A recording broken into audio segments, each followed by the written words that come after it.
High up, crowning the grassy summit of a swelling mount whose sides are wooded near the base with the gnarled trees of the primeval forest, stands the chateau of my ancestors. For centuries, its lofty battlements have frowned down upon the wild and rugged countryside about, serving as a home and stronghold for the proud house whose honored line is older even than the moss-grown castle walls. These ancient turrets, stained by the storms of generations and crumbling under the slow yet mighty pressure of time, formed in ages of feudalism one of the most dreaded and formidable fortresses in all France. From its maculated parapets and mounted battlements, barons, counts, and even kings had been defied, yet never had its spacious halls resounded to the footsteps of the invader. But since those glorious years, all is changed. A poverty but little above the level of dire want, together with a pride of name that forbids its alleviation by the pursuits of commercial life, have prevented the scions of our line from maintaining their estates in pristine splendor. And the falling stones of the walls, the overgrown vegetation in the parks, the dry and dusty moat, the ill-paved courtyards, and toppling towers without, as well as the sagging floors, the worm-eaten wainscots, and the faded tapestries within, all tell a gloomy tale of fallen grandeur. As the ages passed, first one, then another of the 4 great turrets were left to ruin, until at last but a single tower housed the sadly reduced descendants of the once mighty lords of the estate. It was in one of the vast and gloomy chambers of the remaining tower that I, Anton, last of the unhappy and accursed counts of the sea, first saw the light of day 90 long years ago. Within these walls and among the dark and shadowy forests, the wild ravines and grottos of the hillside below, were spent the first years of my troubled life. My parents I never knew. My father had been killed at the age of 32, a month before I was born, by the fall of a stone somehow dislodged from one of the deserted parapets of the castle. And my mother, having died at my birth, my care and education devolved solely upon one remaining servitor, an old and trusted man of considerable intelligence, whose name I remember as Pierre. I was an only child, and the lack of companionship which this fact entailed upon me was augmented by the strange care exercised by my aged guardian. In excluding me from the society of the peasant children whose abodes were scattered here and there upon the plains that surrounded the base of the hill. At the time, Pierre said that this restriction was imposed upon me because my noble birth placed me above association with such plebeian company.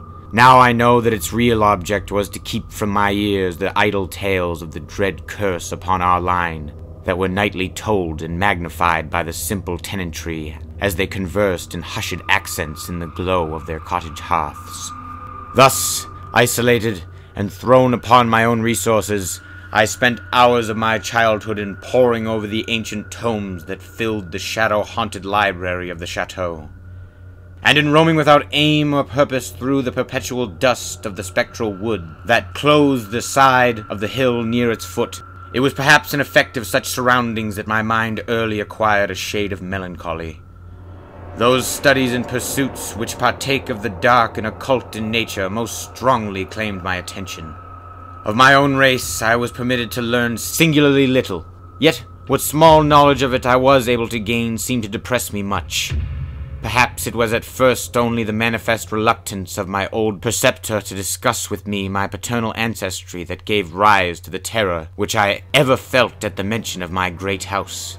Yet, as I grew out of childhood, I was able to piece together disconnected fragments of discourse, let slip from the unwilling tongue which had begun to falter in approaching senility, that had a sort of relation to a certain circumstance which I had always deemed strange, but which now became dimly terrible.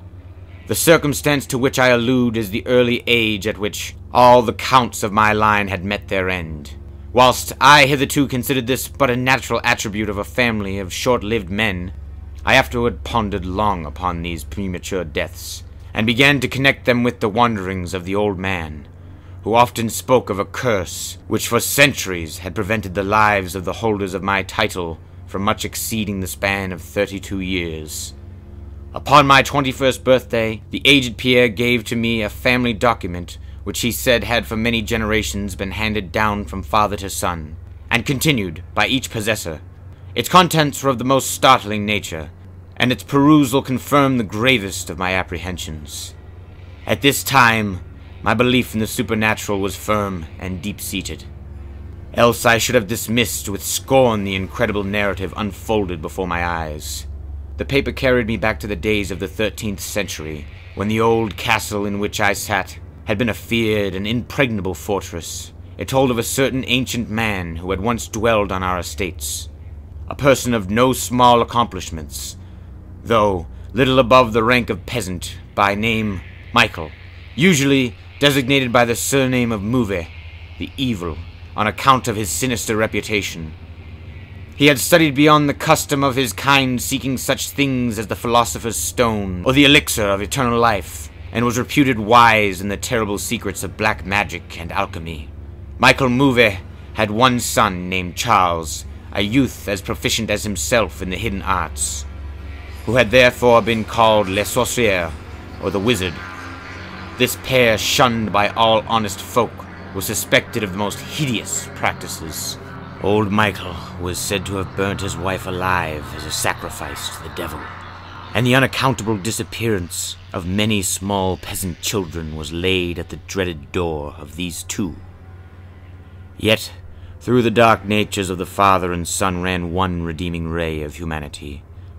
The evil old man loved his offspring with fierce intensity, whilst the youth had for his parent a more than filial affection. One night, the castle on the hill was thrown into the widest confusion by the vanishment of young Godfrey, son to Henry the Count. A searching party, headed by the frantic father, invaded the cottage of the sorcerers, and there came upon old Michael Mouvet, busy over a huge and violently boiling cauldron, without certain cease. In the ungoverned madness of fury and despair, the Count laid hands on the aged wizard, and ere he released his murderous hold, his victim was no more. Meanwhile, joyful servants were proclaiming the finding of young Godfrey in a distant and unused chamber of the great edifice, telling too late that poor Michael had been killed in vain.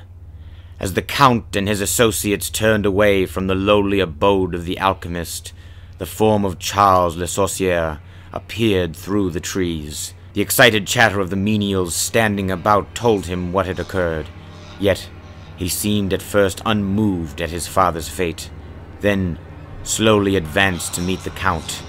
He pronounced in dull yet terrible accents the curse that ever afterwards haunted the House of C.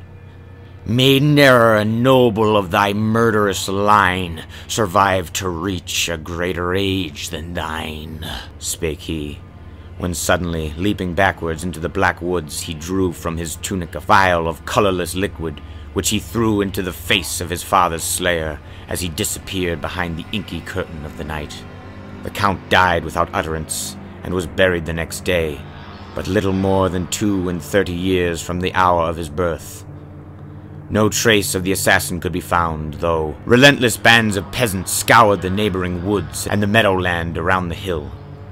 Thus time and the want of a reminder dulled the memory of the curse in the minds of the late Count's family, so that when Godfrey, innocent cause of the whole tragedy and now bearing the title, was killed by an arrow whilst hunting at the age of 32, there were no thoughts to save those of grief at his demise. But when years afterward the next young Count, Robert by name, was found dead in a nearby field of no apparent cause, the peasants told in whispers that their seigneur had but lately passed his 32nd birthday when surprised by early death.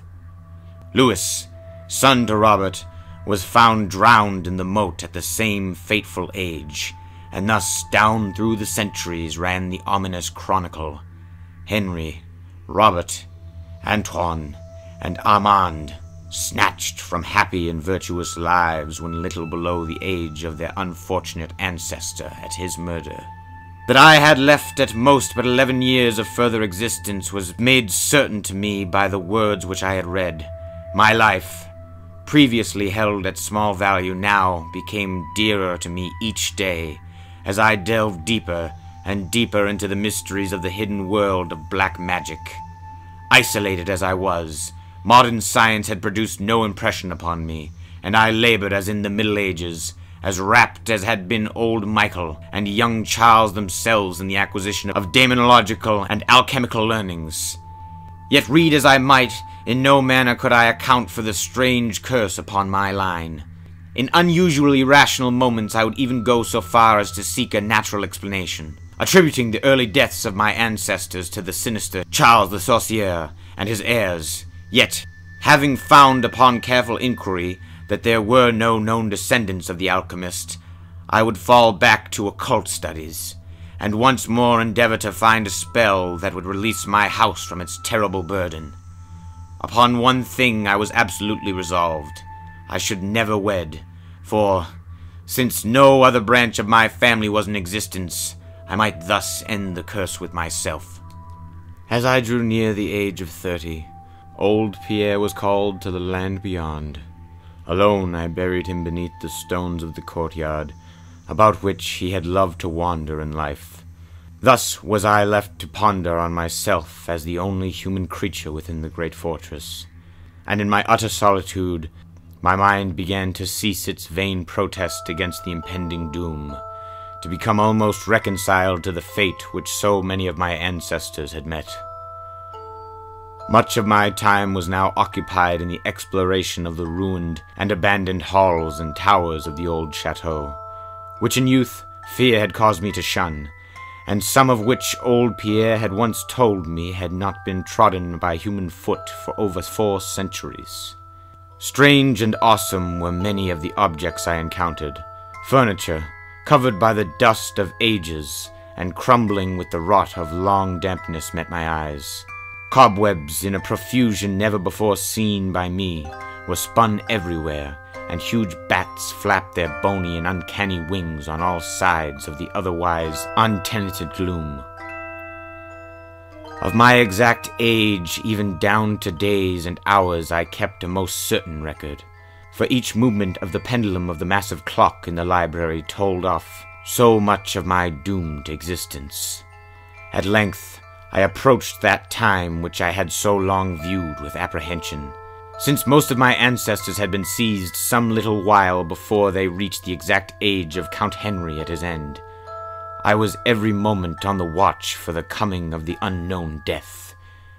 In what strange form the curse should overtake me, I knew not, but I resolved at least that it should not find me a cowardly or passive victim. With new vigor I applied myself to my examination of the old chateau and its contents.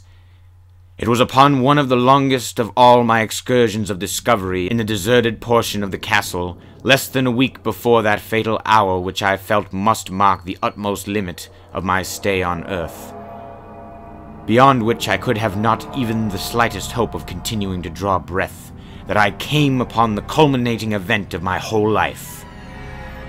I had spent the better part of the morning in climbing up and down half-ruined staircases in one of the most dilapidated of the ancient turrets. As the afternoon progressed, I sought the lower levels, descending into what appeared to be either a medieval place of confinement or a more recently excavated storehouse for gunpowder.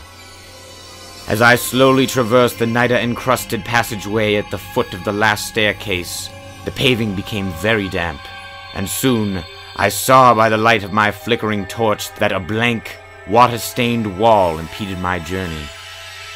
Turning to retrace my steps, my eye fell upon a small trapdoor with a ring, which lay directly beneath my foot.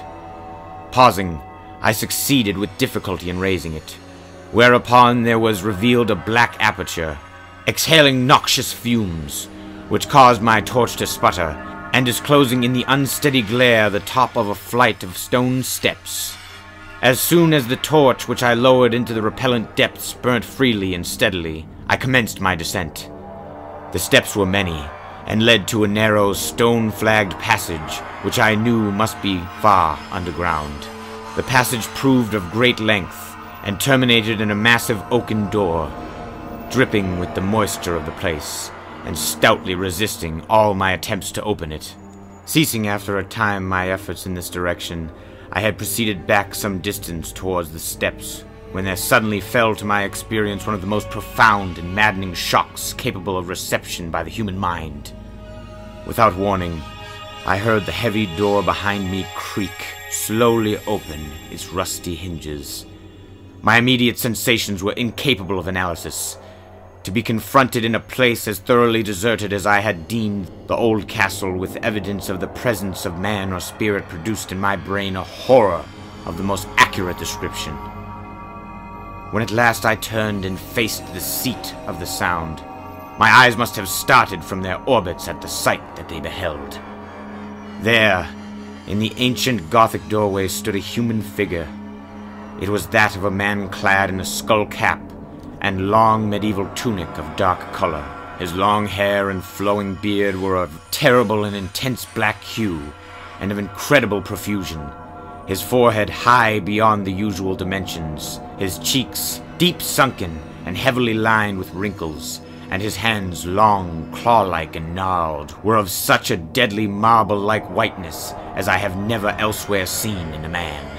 His figure, lean to the proportions of a skeleton, was strangely bent and almost lost within the voluminous folds of his peculiar garment. But strangest of all were his eyes, twin caves of abysmal blackness, profound in expression of understanding, yet inhuman in degree of wickedness. These were now fixed upon me, piercing my soul with their hatred, and rooting me to the spot whereupon I stood. At last the figure spoke in a rumbling voice that chilled me through with its dull hollowness and latent malevolence. The language in which the discourse was closed was the debased form of Latin in use among the more learned men of the Middle Ages, and made familiar to me by my prolonged researches into the works of the old alchemists and demonologists. The apparition spoke of the curse which had hovered over my house, told me of my coming end, dwelt on the wrong perpetrated by my ancestor against old Michael Mouvet, and gloated over the revenge of Charles Le Sorcier. He told how young Charles had escaped into the night, returning in after years to kill Godfrey, the heir, with an arrow, just as he approached the age which had been his father's at his assassination. How he had secretly returned to the estate and established himself, unknown, in the even then deserted subterranean chamber, whose doorway now framed the hideous narrator. How he had seized Robert, son of Godfrey, in a field, forced poison down his throat, and left him to die at the age of 32. Thus maintaining the foul provisions of his vengeful curse. At this point, I was left to imagine the solution of the greatest mystery of all. How the curse had been fulfilled since that time when Charles Le Sorcier must in the course of nature have died. For the man digressed into an account of the deep alchemical studies of the two wizards, father and son, speaking most particularly of the researches of Charles Le Sorcier concerning the elixir which should grant to him who partook of it eternal life and youth. His enthusiasm seemed for the moment to remove from his terrible eyes the black malevolence that had first so haunted me, but suddenly the fiendish glare returned, and, with a shocking sound like the hissing of a serpent, the stranger raised a glass vial, with the evident intent of ending my life as Charles Le Sorcier, 600 years before, ended that of my ancestor. Prompted by some preserving instinct of self-defense, I broke through the spell that had hitherto held me immovable, and flung my now dying torch at the creature who menaced my existence. I heard the vial break harmlessly against the stones of the passage as the tunic of the strange man caught fire and lit the horrid scene with a ghastly radiance. The shriek of fright and impotent malice emitted by the would-be assassin proved too much for my already shaken nerves, and I fell prone upon the slimy floor in total faint. When at last my senses returned, all was frightfully dark, and my mind, remembering what had occurred, shrank from the idea of beholding any more. Yet curiosity overmastered all. Who, I asked myself, was this man of evil? And how came he within the castle walls? Why should he seek to avenge the death of Michael Mauvu? And how had the curse been carried on through all the long centuries since the time of Charles the Sorcier? The dread of years had lifted from my shoulder, for I knew that he whom I had felled was the source of all my danger from the curse. And now that I was free, I burned with the desire to learn more of the sinister thing which had haunted my line for centuries, and made my own youth one long continued nightmare. Determined upon further exploration, I fell in my pockets for flint and steel, and lit the unused torch which I had with me. First of all, new light revealed the distorted and blackened form of the mysterious stranger. The hideous eyes were now closed. Disliking the sight, I turned away and entered the chamber beyond the Gothic door. Here I found what seemed much like an alchemist's laboratory. In one corner was an immense pile of shingling yellow metal that sparkled gorgeously in the light of the torch. It may have been gold, but I did not pause to examine it, for I was strangely affected by that which I had undergone. At the farther end of the apartment was an opening leading out into one of many wild ravines of the dark hillside forest. Filled with wonder, yet now realizing how the man had obtained access to the chateau, I proceeded to return. I had intended to pass by the remains of the stranger with averted face, but as I approached the body, I seemed to hear emanating from it a faint sound, as though life were not yet wholly extinct. Aghast, I turned to examine the charred and shriveled figure on the floor. Then, all at once, the horrible eyes, blacker even than the seared face in which they were set, opened wide with an expression which I was unable to interpret. The cracked lips tried to frame words which I could not well understand. Once I caught the name of Charles the Sorcier, and again I fancied that the words years and curse issued from the twisted mouth. Still, I was at a loss to gather the purport of his disconnected speech. At my evident ignorance of his meaning, the pitchy eyes once more flashed malevolently at me, until, helpless as I saw my opponent to be, I trembled as I watched him. Suddenly, the wretch, animated with his last burst of strength, raised his piteous head from the damp and sunken pavement. Then, as I remained paralyzed with fear, he found his voice, and in his dying breath screamed forth those words which have ever afterwards haunted my days and nights. "Fool!" he shrieked. "Can you not guess my secret? Have you no brain whereby you may recognize the will which has through 6 long centuries fulfilled the dreadful curse upon this house? Have I not told you of the great elixir of eternal life? Know you not how the secret of alchemy was solved? I tell you, it is I that have lived for 600 years to maintain my revenge. For I am Charles le Sorcier."